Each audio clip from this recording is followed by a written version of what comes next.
just quickly put a button. Okay. Do you have any plans to visit the border? At some point, we are going to the border. We've been to the border. So this whole thing about the border, we've been to the border. We've been to the border. You haven't been to the border. And I haven't been to Europe. Democrats are set to take control of the U.S. Senate, House, and the White House. This will go down as one of the most progressive administrations in American history. God willing, everything is on the table. You now can pass things without a filibuster threat. That's right. Oh, you'll regret this, and you may regret it a lot sooner than you think. You and I have a rendezvous with destiny. We'll preserve for our children this, the last best hope of man on earth, or we'll sentence them to take the last step into 1,000 years of darkness. My God, she's terrible. I haven't been to Europe. Incredible. Now that's how you run away from answering some questions. It was just the worst. We have a wild program for you today. The first thing I think we should probably announce it. I'm not in this studio, but we now have a Ruthless studio. We do. The Ruthless studio is live, and it's incredible. Let me tell you, folks. Ruthless podcast is infrastructure. Yeah, there you go. There you go. Ruthless That's podcast what is infrastructure. Well, we've had just such incredible support from all the listeners, and we figured, it's time for us to start upping our game here. Yeah. So hopefully we all sound rich and You look full. fantastic. Yeah. You sound even better. I can't wait to get back there next week. I'm sorry I'm not there today, but I will say I am bringing a full effort despite being on vacation. There you go. That's all you can ask. Thank you for your service, sir. Exactly. No, I like that you appreciate it. We have a big interview today. Governor Greg Gianforte. Gotta love this guy. Huh? The living legend. And there's I can't say enough good things about him. Hopefully everyone out there knows about this, heroic man and what he's done to defend our freedoms. He's willing to fight to do what it takes to make sure conservative values. Come on.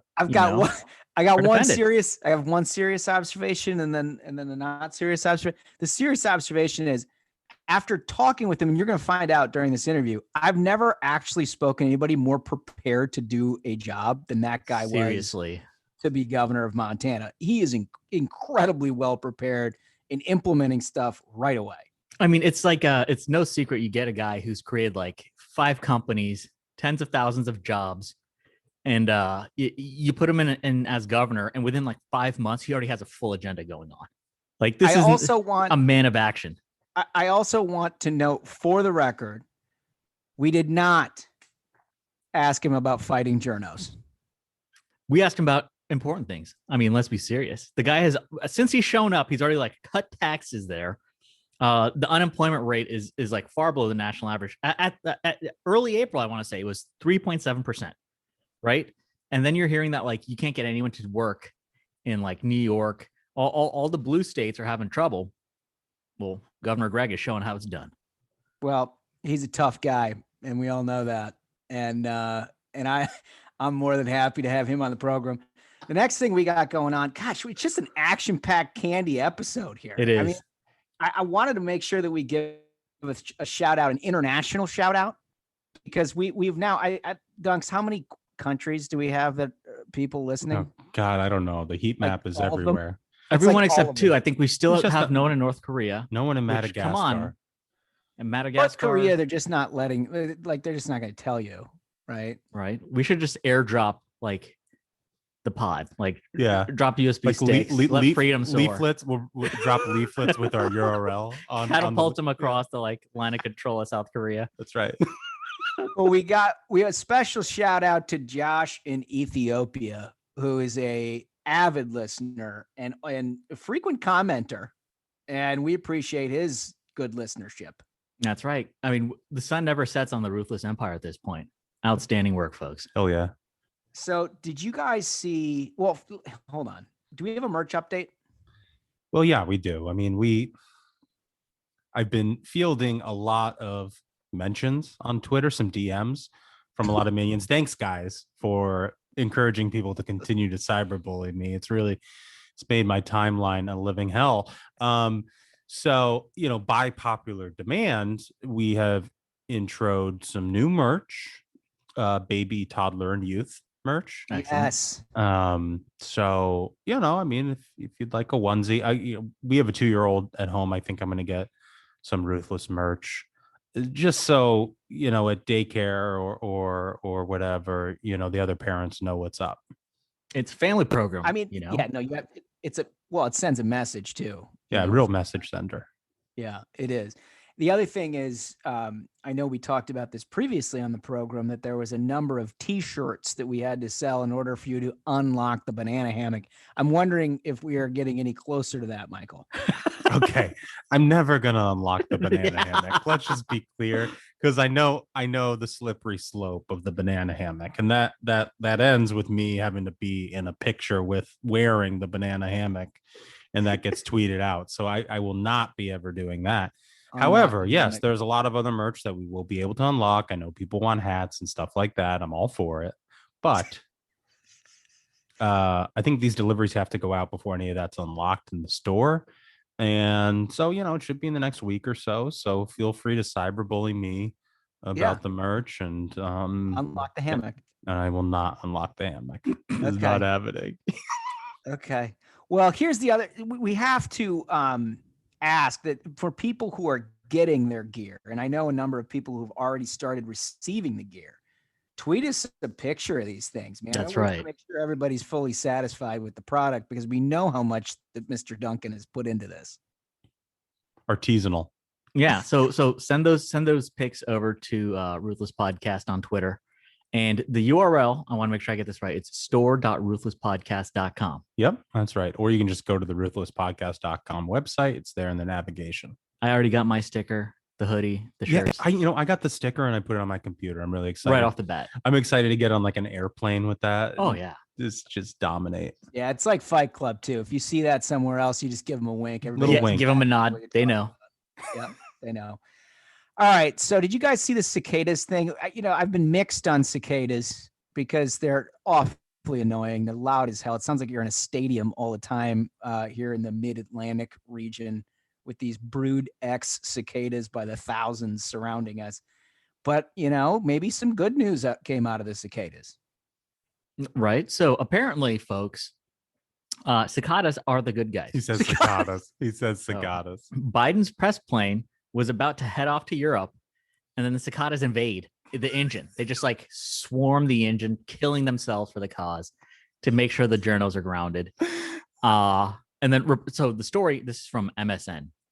Reporters gathered at a Marriott hotel near Dulles International Airport. First off, they had to take Dulles. They were told by a White House aide that the insects had flown into the engine, causing mechanical problems that required the airline to obtain a new plane and a new captain for the flight, which is awesome because the previous captain was like, I'm not going out there with the cicadas. That's not me. The journos ended up delayed more than 5 hours. Excellent news. Finally, some good news. Did the cicada take the captain off the plane with them? How the hell did that work? I'd love to see the cicada be like, I'm the captain now.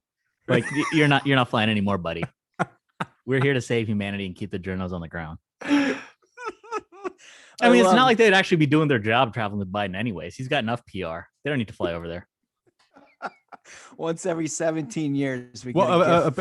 Apparently, Biden isn't even doing the job. Apparently, Jill Biden's doing the job. She tweeted out a picture from Air Force One. That's right. That says she's prepping for the G7. And she's sitting at the president's desk.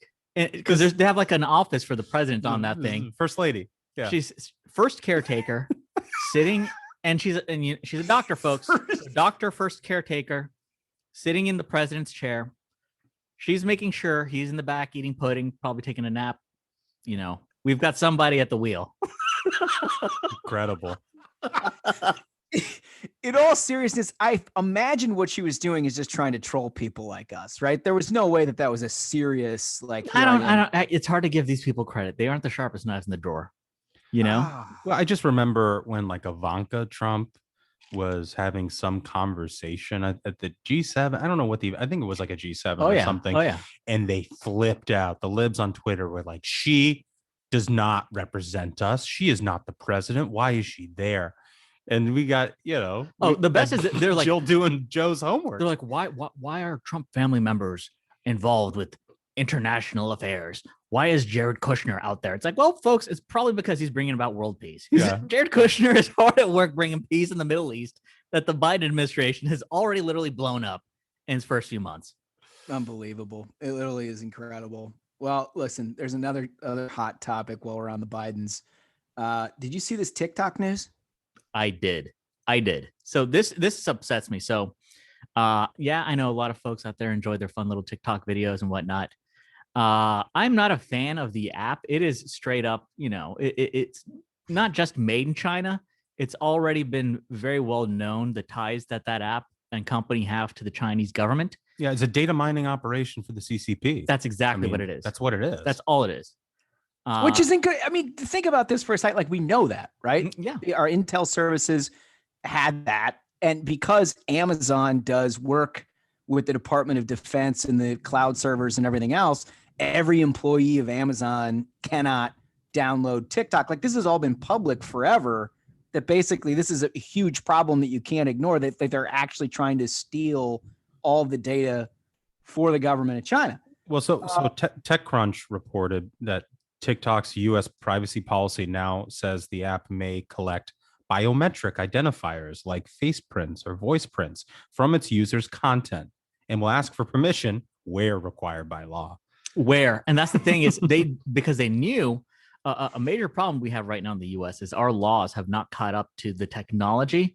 I think there's something only like 8 states in the U.S. that have any sort of a rule on the books pertaining to the biometric, asking for permission for biometrics. The other 42, I mean, that's the thing is like the Chinese government figured out, they're like, listen, the youth of today, what do we know about them? They're narcissistic. So why don't we just like give them an app where they can sing and dance and try to get some clout, and we will collect location data, biometric data, and help our like AI learn how to better identify humans. Because the way that they deploy this information, the way that the Chinese government deploys this information is nefarious. It's disgusting. They've already got it implemented in multiple, like in stores.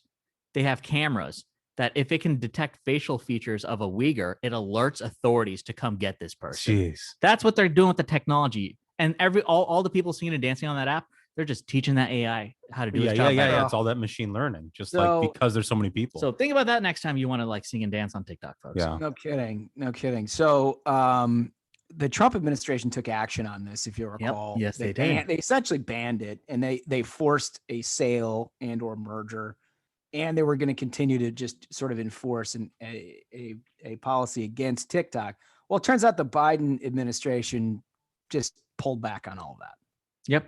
I mean, like, luckily, so at this point, they still haven't made a call forcing the Defense Department to go back, because the Defense Department is still no TikTok on anybody's phones. They know the threat that it faces and how it is absolutely just like a tool for the Chinese government. But who knows? You're going to have Kamala say, I see the soldier of the future she's going to have a solar panel in one hand and a TikTok, on her phone in the other. So there you go. Yeah. How else would the substitute teachers of the world survive a pandemic while they're not teaching other than dancing on TikTok? There you go. Yikes. Well, listen, you know what I want to do first? I want to get right into, we have some Hollywood news. Yes, we do. And we obviously have to bring in Hollywood Henn for all of this and get a fresh update for what's going on in entertainment. Yes, I have a great update for everyone. Can't wait. I'm so excited about this. King Kanye West has rebounded from Kim Kardashian and now is dating Irina Shayk, a Russian model. Internationally renowned. Hell yeah. Russian model. They were spotted getting romantic on a trip to France for his 44th birthday. And there have been some exclusive photos, and they look like they're getting rather cozy. So yeah, I'm a huge Kanye supporter. Same. It's very clear he's the winner here. Same, agree. Like we actually agree. Yeah, we do, because I mean you can't deny the truth. Mm-hmm. The guy makes gospel albums. He hangs out with Trump when he wants to. And look at this. He's escaped the like horrific Kardashian family. Yeah. God knows what they subjected that poor guy to. He's free from them. He's in France, right? That's where they're they're in France. He's in France, hanging out with a Russian supermodel, Kanye, you deserve this. Yeah, you deserve this. And he also just released his, he did a partnership with Gap, and he released one jacket. That's right. Like, or pre-sale or something like that, and it sold out like immediately. The guy just wins. Good. He for just Kanye. wins over and over. Good for Kanye. He's just an absolute legend. And look, last time we had you on, there was a little bit of consternation. Yeah. In the pod because we took the side of Ben Affleck. That's right. Totally. But look, dudes stay winning. What can I say? So that's the thing is, I think the theme is this is just like summer of dudes that DGAF. Yeah. It's Kanye, it's Affleck. They're just winning. Unstoppable forces. Like, listen, typically when a dude's divorced, you get that like bad divorce dad energy. Things aren't going well. Well, this summer is the DGF dudes are going to stay winning. I will also like to say 2 points. One, it's notable that they were in France because that's also where he took Kim Kardashian when they first started dating. King move. So I was kind of like, She got robbed there though, right? Didn't she? Yeah, get robbed? that was years later. That was years later. But when they first started, that like France was like their special place. They did some wedding stuff there, and it was like their special place. And now he's taking her there. And then one play. I know, and it apparently works. Well, I'm going to tell you that's a absolute classic play. Is after a divorce or breakup or something like that, you take the new one to a place that the old one loved to spike the football. I mean, I think that's kind of what's happening. Game is over. I'm back out there. I would also like to say this dropped, within hours of yesterday's tweet by Kim Kardashian, where she posted a picture of them together saying "love you for life" and wishing him happy birthday. And then today this story drops. And at the same time, he's like in France yes, with a model, with the supermodel. Oh man, Kanye. He deserves this. It's just like total brutal, victory. just knife after knife there. So he's like the 1980s Oklahoma Sooners football team, right? It's like option left, option right. He's got the France play, and that's about it. That's just the way you roll. Simple but effective. Yeah, exactly. I would like to say too, so Kanye's moved on with this Russian model, and then the rumors on the Kim side.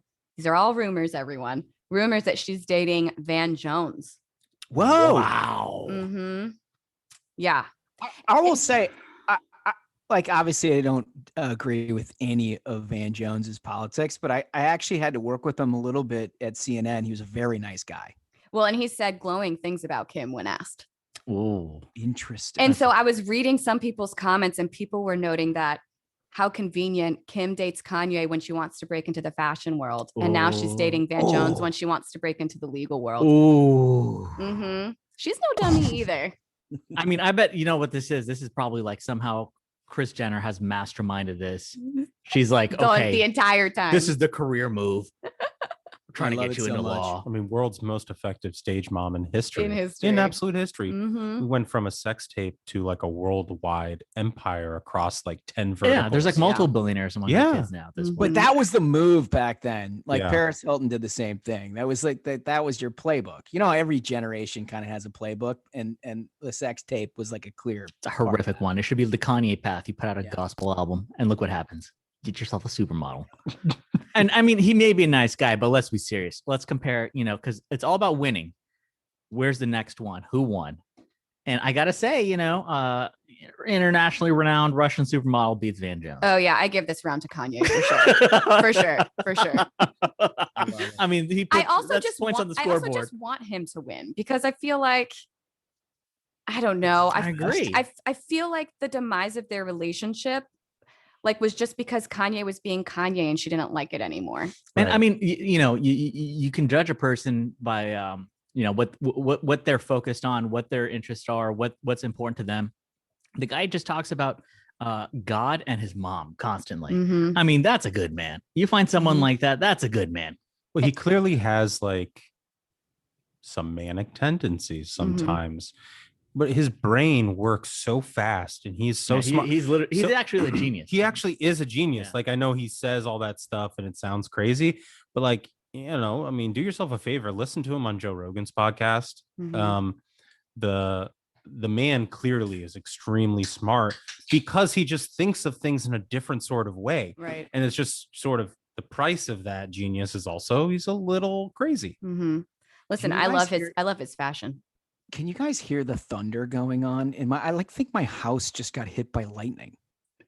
Luckily, we didn't hear it. No. Oh my God, this is just like You got to get some studio Do you- grade do you mics have over to, there, like- man. Do you have to like stop, drop, and roll or something over there? You know what this reminds me of? I was afraid my microphone was going to sit a laser in the middle of my forehead. Do you remember the early episode of Ruthless that Smug did from the bunker at the bottom of that hotel in Cairo? That was something. Yeah, I mean, this is almost as dangerous as that. Are you on Well, vacation? do you remember the very first one where he did one? Like his microphone was basically non-existent. It sounded like he was recording it. And That's another thing. Is it's fun to look back how far we have come, folks. You all have come very far. It's a team. It is a team. It's been a long road out of like escaping, in Cairo, being put into like a secure room. Can I just circle back to one Hollywood thing, because there is a quick update on the J-Lo and Ben Affleck I think she's moved. I think I read this, that she's moving back to LA to be closer to Ben Affleck. Really? So here's my thing. I'm still anti-Affleck, but all of this has really, actually, I'm starting to become a little anti-J-Lo. Wow. Because if she can be making these dumb decisions, I don't know if I can trust her judgment. No. Listen, it's the genius of Affleck. He's now turned her on her instead of him. I mean, this guy's brilliant. I'm against both of them. I'm just against both of them now. I fully support, yet again, summer of the DGF dude. I fully support dudes who are encouraging, powerful women to make these dumb decisions because all they want to do is just chain smoke and drink. Yeah. Good for you, Ben Affleck. Keep up the good work. Yeah, it's been a tough run for that brand of dude for the last few years, but I need some women. I need some women wins this summer. I don't know where I'm going to get them from, but I need them from somebody. Well, we're going to have a few on the program, Henn. So hopefully we can get some good women leadership. That's right. That's a good tease. I guess I'm looking at the wrong place because they're nowhere to be found in Hollywood for me at this point. All right. So do we have any more Hollywood or is that it? Nope, that's it. I'll keep you posted if there's any more Kanye updates. Hollywood Henn, ladies and gentlemen. Thank you so much for that update. See, Fellas, they've been so great lately. Every time I get one of those, it's just like, dudes stay winning. They do. They're always great. They're always great. Fellas, let's play a game. Let's do it. Let's play a game. Which game do you want? Guys, we're going to play 2 games today. That's right. This is like a super candy episode. Like we're not giving you any veggies today, folks. No. You've been very good. It's going to be just candy. Demore Journo, King of the Hill, and Gianforte. Let's go. Seriously. Let's go. Okay, let's play Demore Journo first. Okay. I think before we get into the game, though, we got to play the theme music. Yep.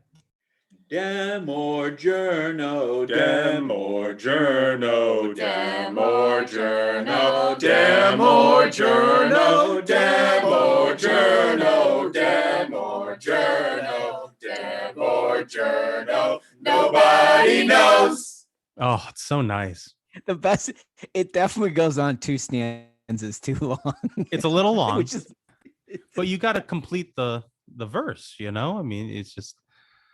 I love it. I mean, every time I hear it, I really can't believe we start a company. We get to do this. This is work. This is awesome. Dumb songs. It's great. It's great. All right. So you'll all recall I was robbed by an activist judiciary last time we played this game. Just unbelievable. Many people saying. Wow. Yeah. All right, let's go. So first, this is just for the listeners.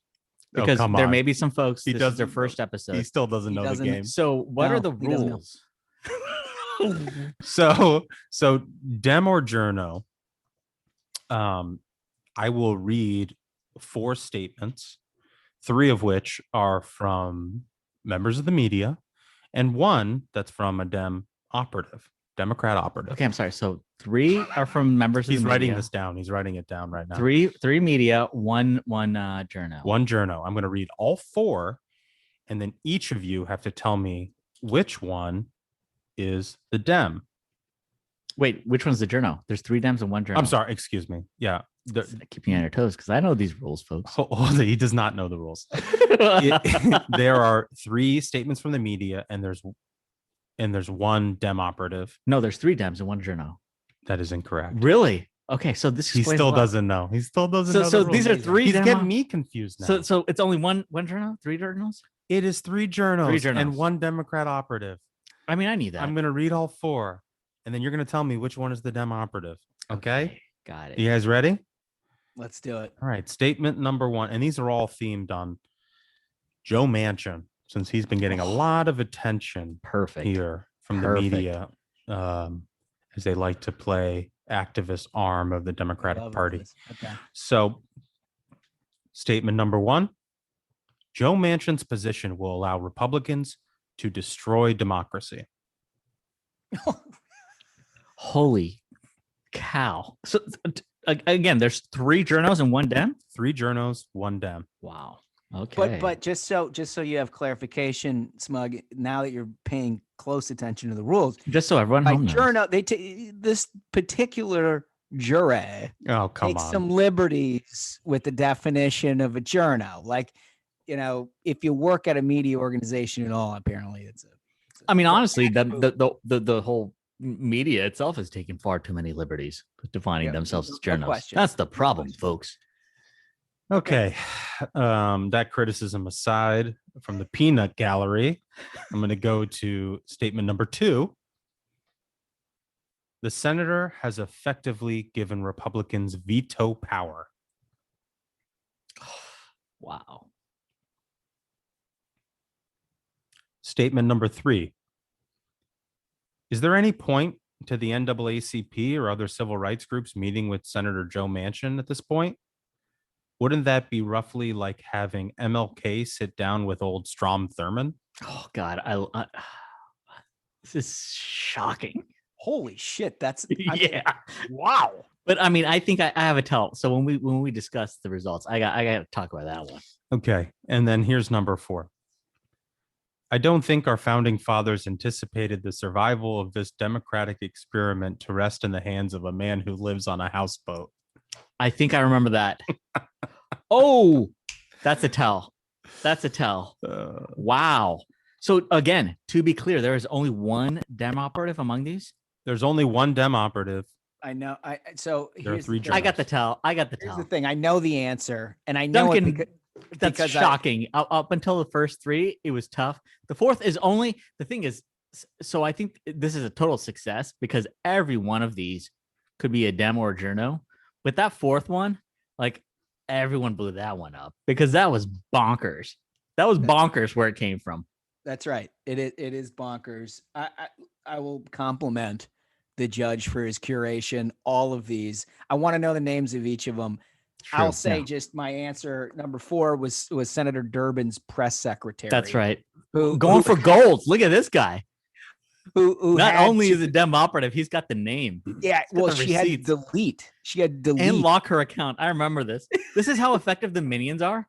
We send the minions, and she's like, "I gotta lock my account." So that's the ultimate victory. I debated not including it because I thought it might be obvious for us obvious. Yeah. Not necessarily for all of our listeners. But the whole houseboat thing. Oh, I couldn't. It's too good. It is so good. And I appreciate it a lot because it's just such a shout out to the minions who just like swarmed that garbage so hard. So he lives on a houseboat? Oh yeah, That's he lives on a awesome. houseboat. That's there's been. That's so awesome, honestly.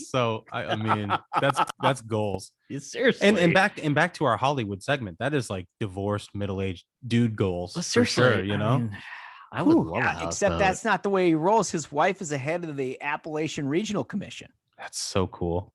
Houseboat life. Yeah. Also, kind of an aside, shout out to the minions in West Virginia who keep blowing up me and Foldy's inbox. We will come to West Virginia. I promise you. Oh, dude, we're definitely. We will come to West Virginia. We're definitely. We have one really big announcement at some point about our first road trip. But rest assured, West Virginia will be on the list. Absolutely. So, I think we should just get straight into this because let me read. 1, 2, or 3. 1, 2, and 3 are all the journalists. Totally. I want to know the names of these people. I'll give them to you here. So number 1, Joe Manchin's position will allow Republicans to destroy democracy was in New York Magazine. That was Jonathan Chait. Jesus. Terrible. Number 2, the Senate has effectively given Republicans veto power. That was in the New York Times, and it was by Weissman. Hold on, I'm pulling it up. Jonathan Weissman. Wow, good call. Congressional correspondent. Third one. So can you read it? And I want to get into this because I think it's very germane. The third one? Yes, please. Is there any point to the NAACP or other civil rights groups meeting with Senator Joe Manchin at this point? Wouldn't that be roughly like having MLK sit down with old Strom Thurmond? See, so this is, I think, a very poignant example, and it's a great pick, Duncan, because it's very telling of what the media considers their job to be. Right. The media no longer considers their job to be like, shining light on darkness. The media at this point has become, hey, let's give ideas to Dem operatives. Let's give them some like tips on messaging to run with. Let's help these people out with some talking points. And that's 100% what this is. They're just like trying to introduce an idea out there, throw it out into the universe, hope to manifest it into some talking points that some Dem operatives will run with. It's like it's just a cycle, right? Where Dems will typically, Dem operatives will have access to any member of the media that they can feed oppo to, that they can feed talking points to, and that Journo will write it up, like a good little boy. They'll clap their hands like they're, a little pet and say, I need you to run with this. And then it's a cycle. And then the Journo, when they have these like harebrained ideas of something insane like that, they're like, oh, hopefully, I can think one of these Dem operatives will run with my idea. Yeah, and I can be cool. They can just throw up all these trial balloons Bingo. to test all these different messages, and then the Democrats run with whichever one sticks, right? Yeah. So that was actually Joy Reid, of course, on MSNBC. Of course, You can kind of tell it that. You can kind of tell it Smug's in like a 3-drink pocket right yeah, now. because the clarity I'm in the zone. is- It's before I hit the like 5 drinks where I'm still cogent. And I'm just like mad about how the left plays their game. Well, it's so smart. I mean, remember when there was that huge outcry about the Georgia election law, and Holmes, you did television on it, and they were saying, oh, it's Jim Crow 2.0, and the other talking point, and the one that got you in a little bit of trouble apparently was well, they banned water at the polls. Can't have water. Oh, yeah. No, water's banned. We banned it. Yep. And it's like, no. That was such a complete lie. That took off. Yeah, right. And it took off. But it's a perfect example of what Smug's talking about. And that is they just throw everything at the wall, all of these media personalities, and they see what sticks, and what gets through the cracks becomes the message. I mean, I'm And sure nobody even questions the premise of it either. No. So it becomes, it's not like you're stuck trying to defend the legislation, right? So I'm like, no, it actually doesn't ban water at the polls, which it doesn't. But like, we just skipped by the fact that somehow now we as voters expect that the government is going to provide soft drinks in a water cooler and dude, just vote. And I mean, that's the whole point of it is, so I'm sure like 90% of the people listening to this who have voted, you've seen those like, posters as you walk up to the poll site saying that like no electioneering allowed within like 100 feet of the front door. Right. Like you can't be out there handing out like palm cards and stuff if you're on a campaign. Like pretty much everyone knows this. So the rule is campaigns can't be out there being like, hey, vote for Stacey Abrams on a water bottle, handing those out in line. I mean, oh, would you like some water? Also vote yes on the bond. Yeah, exactly. You know who these people are. Bingo. And it's annoying. I mean, it's the same reason why you go to the mall and you always don't make eye contact with the people in the kiosks in the middle, because they're trying to sell you something and they're very aggressive. It's the same thing that we just don't want political operatives trying to give you water and tell you who to vote for. Yeah, like back in my day, Dem operatives at least had the initiative to like go out and round up folks and hand them a carton of cigarettes and then drive them to the poll site to do their electioneering. Now Dem operatives are too lazy. They're just like, we want to electioneer right there. Allegedly. Yeah. For our lawyers. Oh, Well, that's great. Look, you guys nailed it. Obviously, congratulations. But great picks, honestly. I mean, they're so telling of the problems that we have right now. It's great, dude. And this is just the beginning, right? It is interesting to see how the Joe Manchins and the Kirsten Sinemas of the world have become the new Mitch McConnell in the minds of these lib journos and these activists. Is that anything that's in any way an impediment to a radical left-wing agenda on day one becomes white supremacy, racism, Jim Crow 2.0. So you love to see it. And the other takeaway is I also want to give a huge shout out to on the Hill, all those comms directors in the Senate, all those comms directors on the Republican side.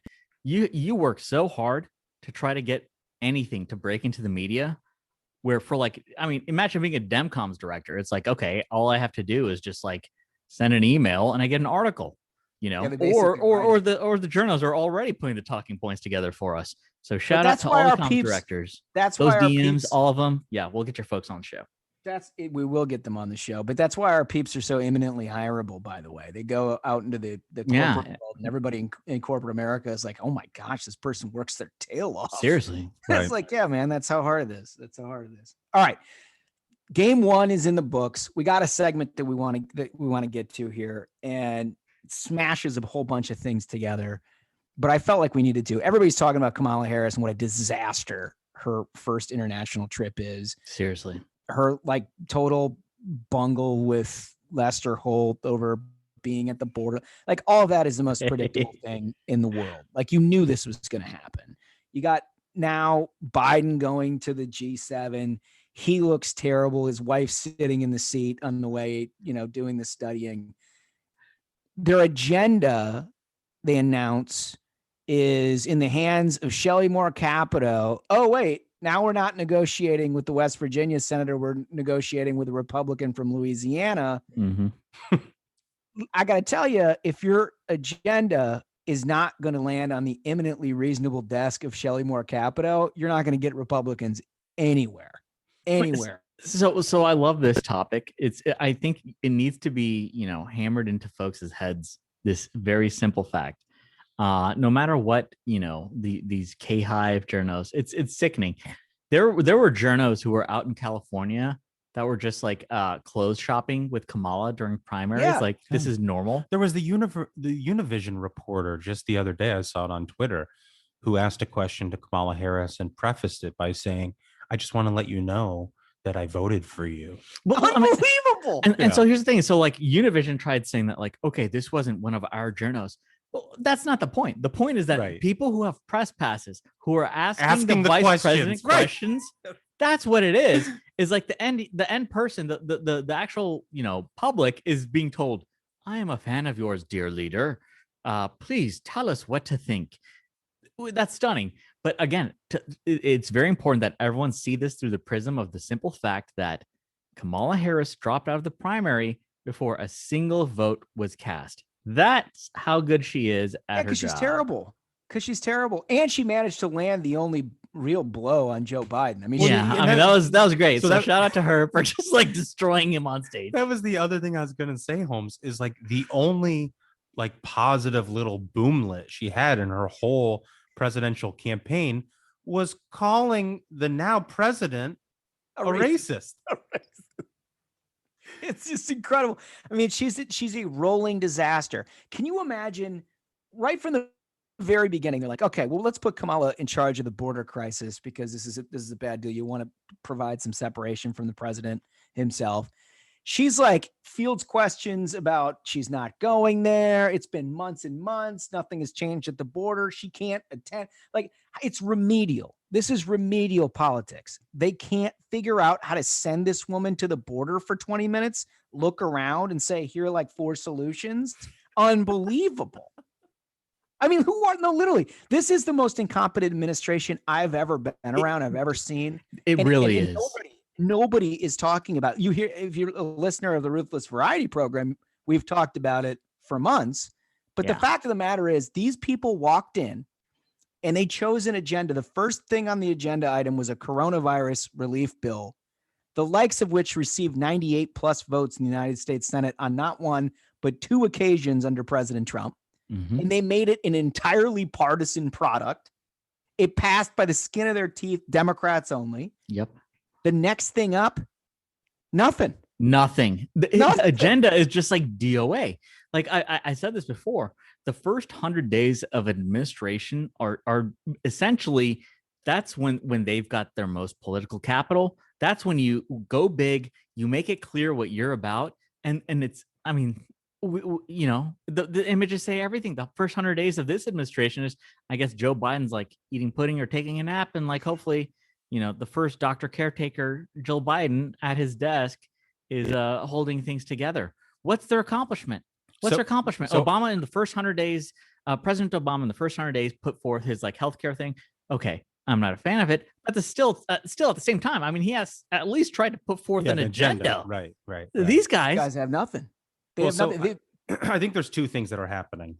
Number one, to Smug's point on the agenda side, I think number one, Biden went very bold with a very left-wing agenda, sort of on purpose to sort of create a contrast against the Republicans and try to build the narrative that we have to eliminate the filibuster, pack the court, all of these institutional changes that they want, which is very much against the whole return to norms that he sold in the campaign. But in having that agenda be extremely left-wing and guaranteeing universal Republican opposition, they thought they could win the messaging war to eliminate those guardrails against their agenda. I think that was on purpose. The problem is they never had the votes to begin with. Yeah. And I think so. Because it isn't just Manchin, it isn't just Sinema. There's like 8 other people in their Senate they're just conference. not popping their heads. Right, they're just not popping their heads up. I mean, I think the energy on the Dem side. So you wonder. We saw last summer. It was essentially, there were just Dems. We had the Biden riots. Right. That was just like burning down cities. Right. Trying to make it known. Okay, it's our way or the highway, and that energy has transferred completely from bottom up to now like. Their senators are like, okay, well, they burned buildings. We want to burn this entire institution and say no filibuster. We should have like no guardrails anymore. We need to just like strong arm our will against like hundreds of years of history of the way that this has worked. They want to completely get rid of it. And it's because of their agenda that they want to push through. They want to federalize elections. Right. Which is just like, I mean, that is so off the deep end. Like it's nuts. People should be very worried about that's their first item on their agenda, and that they are willing to like even if anyone on their side tries to be like, whoa, folks, this is a bit nuts. We used a filibuster to stop Tim Scott's police reform bill last year. We should give this a thought. They're like, no, Joe Manchin, you're a white supremacist to their own people. Right. To their own people. So here's the last thing I'll say about this. In a Republican administration, if there is a Republican member who stands athwart a unified party to say, like, no, this is just not going to work, that person is very quickly a deity amongst the mainstream press. Yeah. Think John McCain. Right. Jeff Flake. In the Trump administration, think about John McCain's vote against Obamacare repeal. He instantly became godlike in the media. That still enrages me so much. Yeah, me too. But I don't want to get into that.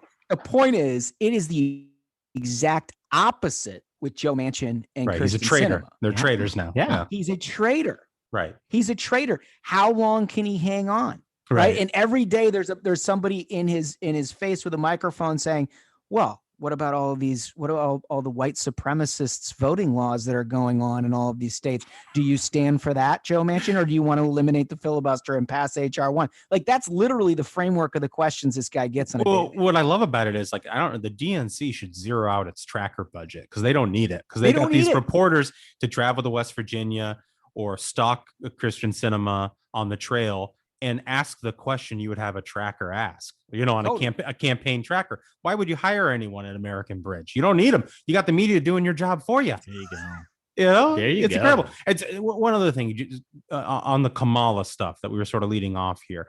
I think the thing that we're not really talking about in the media that's going on here is that there's, I think, sort of a battle for the future of this White House and what 2024 looks like if Joe Biden runs again. And Kamala Harris wants the credentials. She wants the experience. She wants to be able to have a mantle, in this administration, but she doesn't want the political exposure that comes with it, which is the reason why she won't go to the border. Right. Yep. She doesn't want to see the end result of an open borders policy that she supported and Biden supported. So she wants all of the credentials and the photo ops that come with being the heir apparent, but none of the risk that comes with being that high profile. That's a And good I think take. that's the tension that we're seeing play out right now with Kamala Harris. That's a good take. And let me just put one fine point on this also, because I'm sure there's a lot of minions that are watching the coverage of Kamala and they're like, wow, did the press find religion? Like, this is amazing. They're actually holding somebody accountable on the Democratic side, and not so fast. The reason that she's getting negative press is exactly what Duncan just outlined, because she's getting oppo pitched by the fellow Democrats. Right. Because they don't want, there are dozens of other Democrats that want to make sure that she's not the heir apparent, because they want their shot in 2024, which is now, 3 short years away. Anyway, that's why you're seeing negative stuff. I love the take. Great stuff. Let's play some more games. Let's go. More games. Back to King of the Hill. Yes, sir. Yes, sir. So, Holmes, you still have Dowd, our reigning champion. This is so tough. Smug, who do you have for us this week? Who do I got, folks? Charlie Sykes? Wow. That's right. I'm bringing Charlie into the mix, folks. Bulwark. I like it. I mean, yeah. I guess in theory it counts as like a never Trump and not a complete Dem operation in theory, but like, let's be real. Well, you love to see in King of the Hill a newcomer. I love the arena. Yeah. Which reminds me, we should probably go ringside. Ladies and gentlemen, your attention, please. Welcome back to King of the Hill, brought to you by the Ruthless Variety Program. It's time for our main event.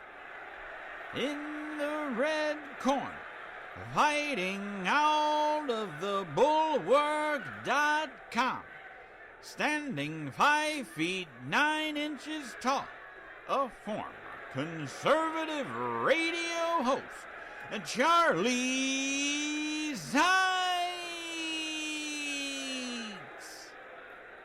And now, in the blue corner, hiding out of his own Twitter account, standing 5 feet 7 inches tall, and current champion of the world, Matthew Male Pattern Down. Boy, that announcer's just always got his stuff, doesn't he? You know what? I think it even sounds better on these new wonderful microphones. It really does. I really wish I was there. I know. This is next week. all right. So, do I go first? You have to go first in the first round and the third round. Okay, so this is literally hot off the presses. This is yesterday's Matt Dowd. You don't have to go back very far, by the way, to get some hot takes on this guy. It's every day, all day. It's so tough. I mean, I just want to express frustration. Dowd is out of his mind. Like, he's just a machine for these insane takes. I mean, I'm going to try to fight, folks, but this is a tough one. Okay, so here's yesterday, 9:05 a.m. He's hot at it. Yes, democracy dies in darkness, but democracy can also die in the light of day if we don't stand up and protect it. Right now, the Republican Party is the largest entity undermining democracy, and the path forward must include devastating losses for GOP. Good God, dude. The largest entity undermining democracy. Like, dude, we live in a world with China. Right. Not China, not North Korea, not Russia, not Vladimir Putin. It's now the GOP. I'm going to fight this one head on. Fighting it head on. Yeah. I mean, you can think strategically of like, oh, I want to drop like a weak one. No, I think this one is actually more broken brain. Okay, take it. This is from Charlie Sykes. Yesterday, 1:28 p.m.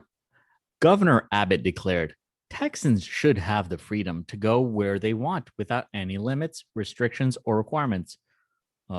Driver's licenses, registration, license plates, speed limits, mark of the beast, don't tread on me. This is the vaccine passports thing. Yeah. Yeah. Wow. I mean, that's his take, man. Like, that is just like stunning. Like and I think it speaks so much to like, ostensibly these people claim to be like conservatives, and they're like, no. We need to be able to decide how we segregate society. You know, you can't tell a business, we have driver's licenses, we have registrations. We should have vaccine passports. That's totally the same thing and very normal. I do love the true con take is like, don't tread on me. But you can tread on me as long as it's not the government. Seriously. Yeah. Like, yeah. Nice little I have like so much to say about these clowns. They make me so mad. So mad of like, none of these people could actually live off of eating what they kill. Right. No one wants to listen to these takes. They're sponsored by like, left-wing billionaires or like think tanks. That's the only way they can drop these takes. No one wants to hear this garbage. No one cares. They're not influential. They don't matter. And that's why they drop these dumb things that like, well, their whole point folks, is that they're Republicans apparently that oppose everything the Republicans stand for. Like they're less than 5% of the entire country. And yet they're all paid to give us their opinion. Like he is comparing a driver's license, a form of identification, to a vaccine passport. Right. Like, and doesn't see there's any kind of a mental leap there at all. Totally normal. All right. So that's why, I mean, it's insanity. I think that's judge the and take. jury, judge and jury. Judge and jury. So,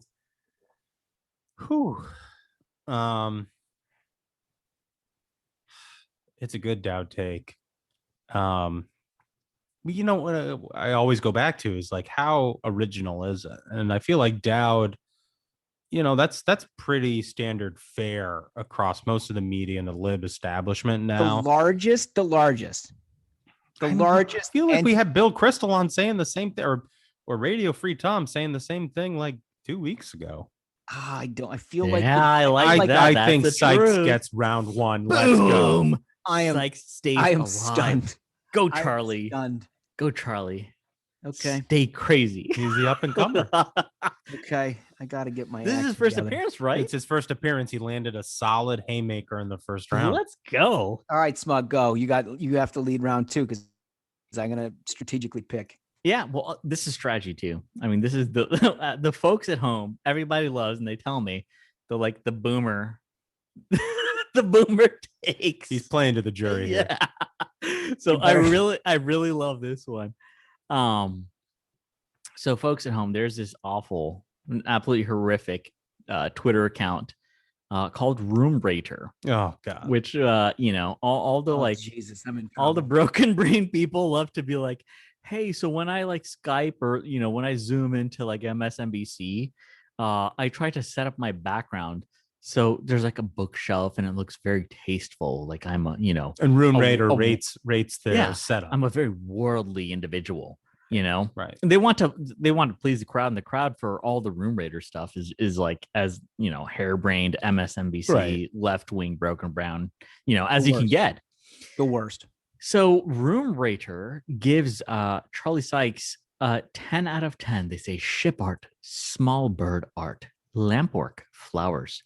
Even without doggos, it's 10 out of 10. Oh, come on. They even said even without doggos.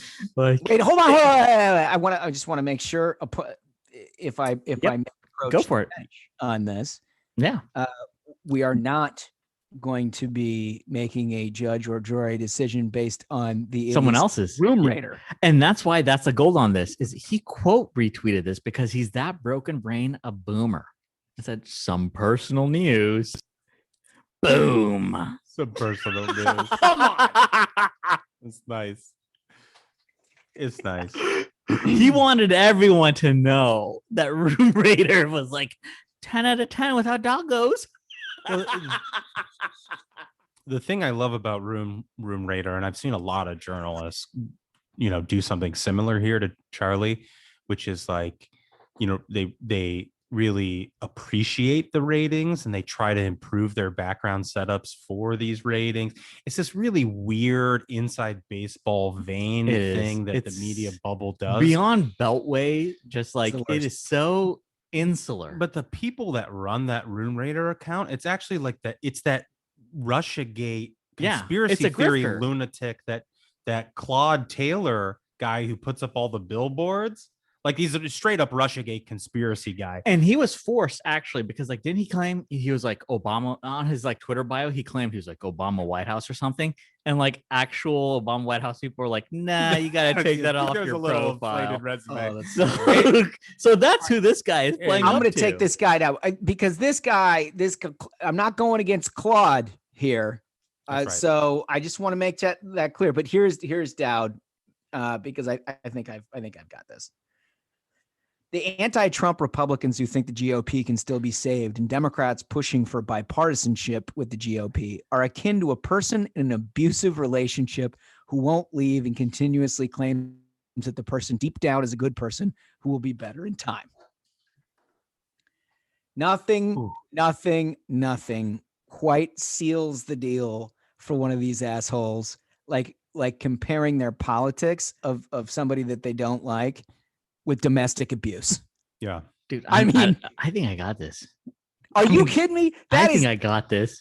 That's Dude. like that's like surface of the sun hot. Dude, this is like ship art, small bird art, lamp work, No, flowers. that's Claude. Even That's without Claude. doggos. But he pushed it. Okay, well, look. I like the Sykes. I like that Sykes wants the clout of the Room Raider account. I mean, we're talking about doggos. You know, and there are a lot of We're not people talking in about the media doggos who should realize who they're engaging with, who is a Russiagate lunatic, and stop trying to preen for his approval. But I mean, that Dowd take is red hot. Domestic I got it. It's just inoffensive, like at a base level, absolutely, totally offensive. So terrible. Dowd takes round 2. It's just terrible. All right, so here's my round 3. And I'm going to go for a little different. There was a million to choose from, but I like this one because it angles me in on a couple of different narratives that we've used in this game. All right. June 7th, 11:45 a.m. Are we willing to fight for our democracy? To fight on the beaches, to fight on the landing grounds, to fight on the fields and in the streets, to fight in the hills, to never surrender? I absolutely am! Exclamation point. Holy shit, he quoted Winston Churchill. Yes. Yes. I mean, good God. And did he drop that on the D-Day anniversary? Is that what you're saying? Yes. Did he? June 7th. Jesus. What a fucking ghoul. That is so sick. No, I mean, like, that's sick. I know we're supposed to be worst. like opposing each other, but that is just like, There's nobody that like, this we're guy's talking the about worst. young Americans gave their lives on that beach, and that's what this guy's rolling with. Yep. Because Ah. he doesn't like the Republican Party anymore. That is right? so it's sick. certainly the same as our grandfathers storming Normandy. I am personally offended by It's a lot. just the depravity to have that take. I mean, like, good God, what makes someone that broken? That broken? I don't know. It should be a case study. We should all examine it. I've been to Normandy. You know, I've been to Yeah. Omaha Beach. You know, I've seen all of those gravestones, and it's if you ever get a chance to do it in your life, I highly recommend it. It's incredible. They play the American national anthem on the hour every hour. They actually do an incredible job over there. But you know, I don't know how anyone could have seen that experience and then try to compare it to anything in partisan politics. It's just disgusting. You want to just give this to me? Do you want to I mean, I really can. I'm just gonna just for like, you know, gamesmanship, my third Charlie Sykes take. I mean, I tried valiantly, but how do you fight in the face of that? It's a candle in the sun. Charlie Sykes on Thursday, June 3rd, 8:44 in the morning. So I guess, you know, top of the morning, he goes harebrained. Why the Manhattan District Attorney should have Trump worried. It's just a walls closing in. No, your walls are closing in. Yeah, I like Like, those, I though. mean, come on. I like It's it. good. I'm just good. not going to take Apparently, it. that would've been good. I mean, I'm going to try to, I mean, we know where this is going. That It's was great. Well, like, I mean, it's a good take, but there's nothing that can Good stand up God. to We're our. gonna have to have a conversation at some point about what retiring Dowd's jersey looks like. Because I am like physically sickened by that take. This guy, I think he's done. Like, we got to put his jersey in the Raptors. I don't know. I don't know, because we said the same thing about Jen Rubin. We did. And then she was ultimately dethroned. But she was taken out. But remember, she was taken out by Dowd. That's right. I mean, Dowd has never given it back. It's Ollie versus Frazier. Wow. I wonder if we should have them compete against each other and do like some super King of the Hill with like 7 tweets, and just have them go round for round. So that's interesting to me. Is we should have like an exit, kind of like a Hall of Fame thing. Yeah. That if Dowd can make it like a past- Jeopardy tournament of champions. Totally. Like we put Dowd and Rubin head to head, with X amount of rounds, and we give them more space, like year to date takes. We got to put all the minds in the program to this, and we'll come up with a solution that will. And that's the only way to be retired. Like, maybe that's how we maybe all-time champ Dowd. The champ of that's retired. Yeah. Maybe that's the game we play at a Ruthless Live. I don't know. I think that's great. I don't know. I love it. Anyway, all right, let's get to this interview, guys. This is a fantastic one. Governor Greg Gianforte. I want to welcome to the program a guy that we are big, big fans of here on Ruthless, the governor of Montana, Greg Gianforte. Governor, how are you? Josh and Spug, good to be with you. I'm doing great. Man, this is the trout are rising. The sun is out. It's all good. That's right. I mean, look, you've been on the job all of about 5 months, and your staff sent over, I couldn't believe my eyes. Your staff sent over a couple of items that I can't believe you already got. You already cut income taxes, property taxes, equipment taxes. I mean, it's like, they got a business guy in the governor's mansion. Look what happens. Well, that was the mandate we had. I was the first Republican governor elected in the state of Montana in 20 years. Wow. And we had to get after it. So our legislature only meets for 90 days every 2 years. So I got sworn in on Tuesday. They gave me till Friday to produce my first budget. And we just got after it. The tax reform that I'm kind of most excited, I'm a free market guy. I think that you work hard, you ought to be able to keep the fruits of your labor. We put an entrepreneur magnet bill in place, which if you come to Montana, start a business, hire at least 25 people. If you then sell the employee-owned stock, you keep 100%. The tax on that, the cap gains on that, 0%. You're going to empty California. You're going to empty California with a bill like that. Well, I mean, I'd heard. We ask them at the border when they come in, are you a political refugee or are you a political missionary? There you go. And we're trying to. That's my mandate for the people of Montana. We got more good paying jobs while we protect our quality of life here. Yeah, I mean, it seems like for a lot of businesses, one of the lessons from COVID when everyone's working remotely is why would I work in a very high tax situation? You saw a lot of folks leave for like Miami, and in a lot of Californians I had personally heard of headed to Montana. Were like, well, why should I go back? I mean, it's incredible what you've already accomplished. Yeah, well, we have a quality of life that's unmatched, and with the expansion in broadband, I think the silver lining in the pandemic was if you have a desk job, you don't have to go to work anymore.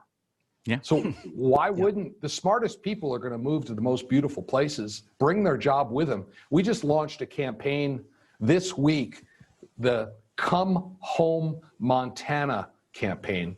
The website's comehomemontana.com. We know who these people are.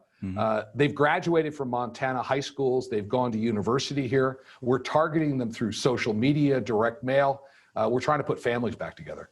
That's awesome. I love it. Well, one of the things I think you basically led the way on, it's a federal debate now about unemployment and, crisis across the country with people basically receiving more on unemployment than they would with their job. And with this administration, it's been up to governors and, predominantly Republican governors to say, hey, let's get back to work. I know that you were, I think, the first governor to stop accepting the federal unemployment plus ups. Yeah, that's right. And honestly, I got sworn in January after decades of Democrat leadership here. I inherited a mess as it related to the pandemic. And we started immediately. We got the vaccine to people that were most likely to have complications or death that drove hospitalizations down. We put lawsuit protection in place for small businesses, nonprofits, and churches so they couldn't be sued because of COVID. We got rid of our statewide mask mandate. We outlawed vaccine passports. And then businesses couldn't find workers. And I had a hotel owner here in Helena, Montana, who had been advertising. This poor guy, he was working the front desk. He was doing the laundry. He was personally cleaning the rooms because he couldn't find help. And he was only getting 1 or 2 resumes a week. We were paying people $42,000 a year to stay home. So we were the first state in the country to get rid of these supplemental benefits. In the first week after we did that, that hotel owner got 60 resumes of people getting back to work. Oh, wow. We're beyond the worst of this pandemic. And I'm pleased that in being the first one, 24 other states have followed us now. And so this is going to be a really interesting experiment. You know, the scientific method, you make a change and you have a control group. So now in the United States, we have 25 states that have kept the supplemental benefits and 25 states that have removed them. It's going to be interesting to see how this plays out. I know where my bet is. I think people are going to get back to work. We're going to have, the Republican states are going to have stronger economies. And honestly, why would we take the dignity away from people by making them dependent on the government? 100%. Let's give them the satisfaction of a job. Yeah. So I just looked this number up. It says that Montana's unemployment rate has dropped down to 3.7% as of April. So it seems like that experiment is working pretty well. Yeah, and we still have more people to get back to work, but I think we can do better, and I'm excited to watch this work out. Well, to the minions who are listening to this is the sound of a guy who was elected who knew what to do, right? This is why being prepared for the job is so important. You've been on the job for 5 months. Listen to all that. I mean, this is exactly what's necessary. If we had every governor in America doing stuff like this, we'd be in a far different place. Unfortunately, we have the Biden administration to deal with, which is making life extremely difficult. I'm wondering if you have any observations on what you're seeing out of the White House. Well, it's completely misguided. I mean, it's across the board. I mean, they opened the borders up. We outlawed sanctuary cities. They're trying to nationalize elections. We passed 2 laws here in Montana. We said you need a photo ID to vote. We got rid of same-day voter registration. So this sets us up. We defended our Second Amendment rights. And we said if the Biden administration passes unconstitutional gun restrictions, our Montana law enforcement does not have to enforce them. So we see the fight. We lost thousands of jobs when the Biden administration shut down the Keystone XL pipeline. Mm-hmm. So it is causing a drag on our economy. But more importantly, and this is the thing that concerns me the most, is the drag on our personal liberties and our freedoms that are guaranteed through our Constitution, given to us by God, but protected through our Constitution. They seem to be ignoring it. Yeah, it's amazing. You know, the one thing that has puzzled me about Montana that you can help clear up for me, how is it that there are so many Democrats that are elected in Montana? It's such a great conservative state. I'm always so surprised at what success they have. Yeah, if you go back to 2012, we have 8 statewide elected offices: attorney general, governor, superintendent of schools, as well as our federal delegation. You go back to 2012, 7 of the 8 were Democrats. So flash forward to today, in November last year, 2020, Republicans won every single statewide elected office. I won by some of the highest margins in the history of the state for a non-incumbent governor. So, and now the Republicans hold 7 out of 8 of the statewide elected offices. Historically, we have about 7% of our population is Native American. They have historically voted Democrat. And we have some historical mining communities where these folks, they tend to vote Democrat, although they're pro-life, pro-gun, pro-natural resources. Democrat Party doesn't defend any of that stuff. So deep down, they're really Republicans. They just don't know it yet. And we've been winning them over. And so there's been a sea change here. And I think just putting forward common sense solutions that Montanans are fiercely independent. They don't want handouts from the government. And what's going on in Washington, D.C. in this Biden administration is honestly appalling to so many Montanans. And we just have to be a voice of reason without being vindictive in it. I mean, we've lost the ability to show respect. One of the things I did when I was on Capitol Hill, I served in Congress for 3.5 years. I cooked dinner for my colleagues every week. And I'd have Democrats and Republicans over, and we'd break bread together. And, you know, and you guys know this, you live in this social media world. You put somebody behind a keyboard, they turn into a monster. Yeah. But you put across the table and you break bread together, it's a lot easier to find the things you agree on. And I had some tremendous Democrat friends back in Congress. We didn't agree on anything, but we were friends. And somehow we've lost that. And now that I'm governor in Montana, my wife and I have been, we've been entertaining every single night. We had Democrat legislators over, Republicans. We've had staff members over, and it's been great. You find out that we have a lot more in common than separates us. Triple masking at dinner, I'm sure. That's got to be the way that we. Well, you know, it's hard to find a mask in Montana anymore. Yeah, as well it should be. And I know that smug is nowhere near as dangerous outside of a keyboard as he is on a keyboard. Well, you brought up your time in Congress. So I had heard something about a story. It was pretty vague. I just heard rumors.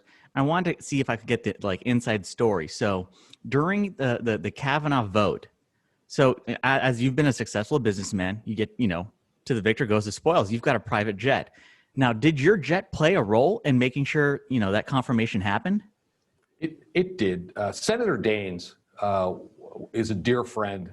He was a friend before he became a work associate, before he became a fellow member of the delegation. And Steve and Cindy, his wife, have 4 kids. My wife, Susan, and I have 4 kids. We would backpack every summer together. He came into the business I started when we were about 100 employees. He was on our leadership team for 12 years. And he had a conflict. Brett Kavanaugh hearings going on. I mean, we desperately needed someone, not a liberal or a conservative. We just need somebody who is going to opine on the law sitting in the Supreme Court. And the vote was the same day his daughter was getting married. Wow. So that's a tough choice for a dad. That's a tough spot. He did the rehearsal dinner, I think, on Friday night. The vote, if I remember correctly, was on a Saturday. I said, hey, Steve, take the plane, go back. The country needs your vote, and you need to be here for your daughter. Incredible. Saved the Supreme Court. Unbelievable. And Steve Daines' daughter wedding. I mean, that's incredible. That's a twofer. Yeah. And I'm sure his daughter will be forever grateful. Gosh, can you imagine the added stress and anxiety? Honestly, at the end of the day, if he had to decide, he's a dad first, and he was a senator second. But we were able to get both done. Yeah, thank you. Yeah, the country thanks you for that. Yeah, and Senator Daines is terrific too. We love him here on the program. So I got a question, just because I'm surrounded with people in DC who look at Montana longingly in the summer and want to plan a trip. What's the ideal kind of perfect way to do Montana in your view? Well, it depends what adventure you want. I mean, I'm a hunter. You can hunt big game 11 out of 12 months here. The only month you can't hunt big game is July, and the trout are rising in July. You can ski in the winter. There's whitewater. We have our national parks. 70% of Western Montana is public land.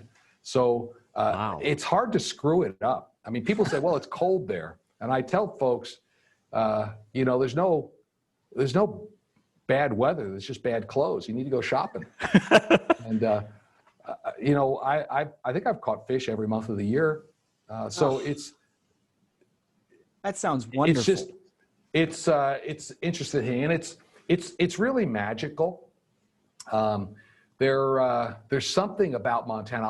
I grew up near Valley Forge, Pennsylvania, and first came to Montana in 1976. I had a junior high school science teacher who flew fighter planes in World War II and trained at the Air Force Base here. And he got back to Pennsylvania. He grew up in upstate Pennsylvania. And the only way he could afford to come here on a public school teacher's salary was to bring 2 van loads of 9th graders with him every summer. And we came out here in 1976, and just to talk about the influence a teacher can have, 4 people on that trip ended up moving to Montana. No kidding. way. And I, all through college, I spent my summers out here in the backcountry, and it was awesome. I fell in love. And this is what happened. You come here, you fall in love, and then you talk to a real estate agent. You figure out how to rearrange your life so you can make Montana part of it. I mean, that's the thing is, like, every photo I see from folks who visited, I don't think you can be anywhere in Montana and take a photo and it doesn't look like a painting. I mean, it's just breathtaking. It's unbelievable. Yeah. Well, so, people, it's also been made popular. River runs through it, made it popular. This Yellowstone show. Yeah. And people say, hey, is that really what politics is like out in Montana? I tell them, that Yellowstone show, I've watched a couple of the seasons of it. The scenery is legit, but the rest of it, not so much. Not so much. Well, on a scale of 1 to 10, how happy are you to be out of Washington, D.C.? Well, I left right when the barbed wire went up. Yeah. So I'm Perfect timing. Perfect timing. I really enjoyed my time in Congress. We got a bunch of stuff done.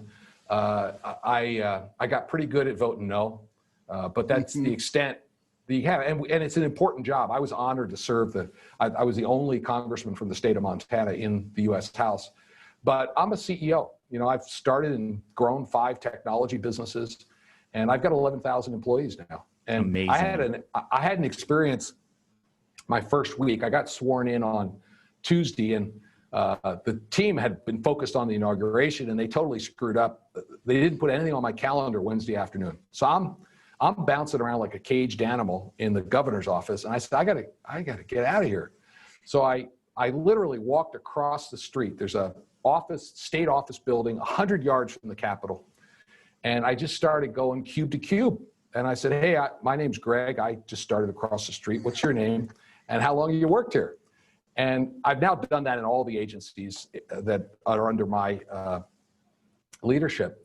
And I ran into a guy, and he said to me, now remember, this is 100 yards from the Capitol. He says, I've worked at the Department of Labor and Industry for 29 years, and I've never seen a governor in this building. No. Wow. Well, there's Democratic leadership for you. Well, and it's just better as possible. You could do way better. And I had it's gone on and on. I've started operations reviews on a monthly basis. And we have good state workers. They really want to do the right thing.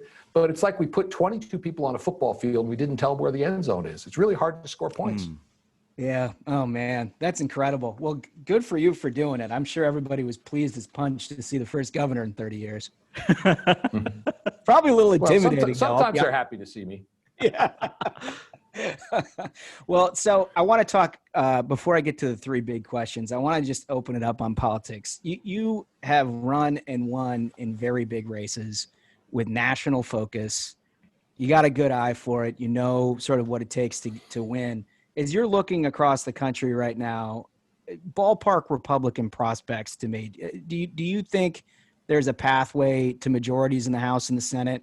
And does that lay the groundwork for 2024 in your view? I think it does. I mean, the margins are slimmer in the U.S. House than they've ever been. Yeah. And generally, the party that's out of power has an advantage in the interim elections. There's no question in my mind we're going to win the House. What happens in the Senate, the landscape's a little more difficult there. But the other thing that I think you have to keep an eye on, in 2022, there's 36 governor races up for grabs. Mm-hmm. Mm-hmm. And honestly, the Republican governors are the last line of defense for our freedoms. And I'm on a call every week with the Republican governors. We share strategies on how we can advance the interests of our state. We commiserate on the stuff coming out of Washington.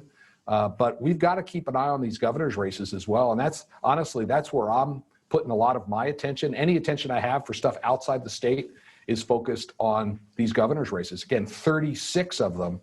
in 2022 alone. So yeah, I think it's a that's it's an a big absolute jump ball. That's a huge point that we're really trying to drive is, we got a lot of balls to keep our eyes on, but what you really got to keep your eye on is, you look at the success that you've had in Montana in just 5 months. That's what strong, capable, experienced conservative leadership can do to a state in 5 months. And we got those 36 races. We got to make sure we get our guys over the top.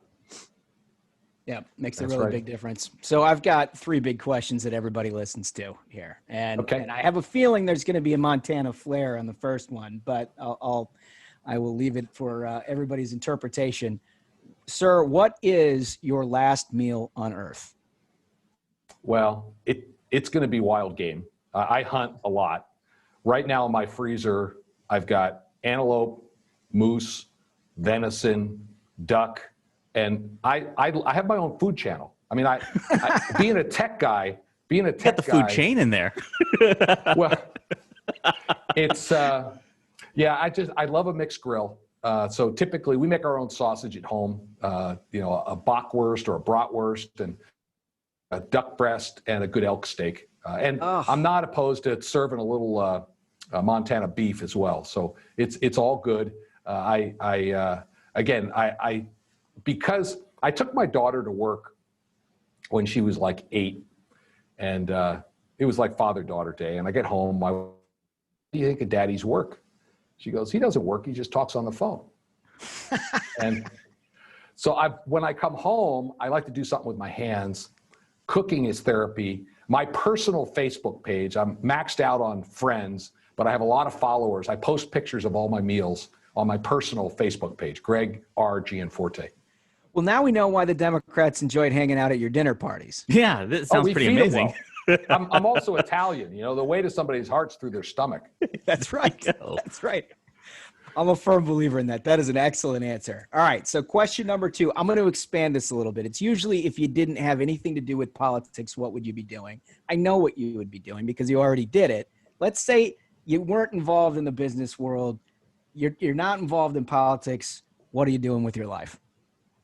Well, I've had to reflect on this. My first business, again, I've started a series of business I sold at 32, and I was a young dad, had little kids in diapers, and I had to say, okay, why am I here?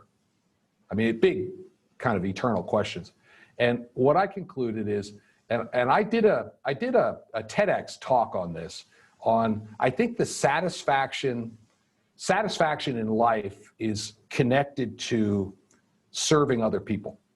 So whatever it is, if you're building houses, you're not pounding nails, you're building homes for people. If you're a chef, you're nourishing and entertaining, you're not just mixing ingredients together. So for me, if I wasn't doing this, I'd probably be playing with my grandkids. I could do that for a while. And then I'm a serial entrepreneur. I'd probably go start another business. But I think when you can connect with how the work you do serves other people, boy, you got a lot more skip in your step. No, that's great. I tell you, I'd love to go to a Gianforte restaurant from what I've heard so far. That's a consideration. Maybe we can have like a Gianforte Ruthless mind meld where we can come up with a concept and serve your food. I'd be 100% with that. Okay, I'm in. All right, so here's the final question. I think I know the way this is going to go with you, but we'll see. What motivates you more, Governor, the thrill of victory or the agony of defeat? It's definitely the thrill of victory. I like winning. We used to, when we first moved to Montana, this is 27 years ago, and I said I was going to start a global technology business in a rural city. People said, oh, you can't do that here. I had venture capitalists in the Bay Area pull my name out of there when they had Rolodexes and throw them in the trash can. They said, he's off the grid. He's gone. He's dead to me, And we said, well, and that just kind of got me fired up. Nothing's more exciting to me than taking on a challenge where the outcome is in doubt. Because, if you use a basketball analogy, if all you ever do is shoot layups, where's the challenge in that? Sometimes you got to go back to half court and just haul off and see if you can sink one. And there's a lot more satisfaction in achieving some goal when the outcome is in doubt. Yeah. And so I like big, hairy challenges. Yeah, well, you've been sinking half quarters for a while now, Governor. I can't thank you enough for your time and what you're doing. And I hope other Republicans, you're running for office, understand what the office means like this governor does, so you can, in the first 5 months, implement the kind of change that you have. Really, hats off to you. Yeah. Thank you, Josh. Thank you, Smug, and for all the minions out there. Thank you so much. Take care. So one surprise, well, a couple of surprises. One surprise is I could have sworn he was going to be a agony of defeat guy. Same. Yeah. Seemed like he was going, like he would have been, but he's had a pretty authentic answer on the thrill of victory. So maybe that's right. And so, I mean, I've told people for years now, Gianforte is a personal hero, a true entrepreneur. The guy started like how many at least five businesses. He's written books on the subject of how to succeed in business, got his private jet to save the Supreme Court. I can't think of a better fighter for conservative values. Like, it's a slam dunk. Great stuff. Let's go. I'm serious. You heard it here first. Ruthless Variety Program will be the first time anybody's talked about this guy potentially having a 2024 ambition. Seriously. I mean, the way that we're talking about 5 months, he's already cut taxes and gotten their unemployment below 3.7. I mean, how do you not take a look at something like that? Yeah. I mean, if I had any job under the sun, if I could get Gianforte to handle it. Yeah, done. right. You do. He's like a results oriented dude. Totally. What a banger of an episode, fellas. Great stuff. Well, we've got, before you sign us out of here, next week is an epic week. It has a potential to being a record breaker epic week. Yeah. So, man, I look forward to it. I can't wait to talk to you all next week. And I tell everyone, you really got to keep telling your friends to subscribe because, we break news. Well, I mean, we bring entertainment. We give you some info. We got candy. We got some veggies sometimes. Next week, our numbers are going bonkers, but I really feel like, they're really going to get into the stress. Those interviews next week. We sing, we dance, and we entertain.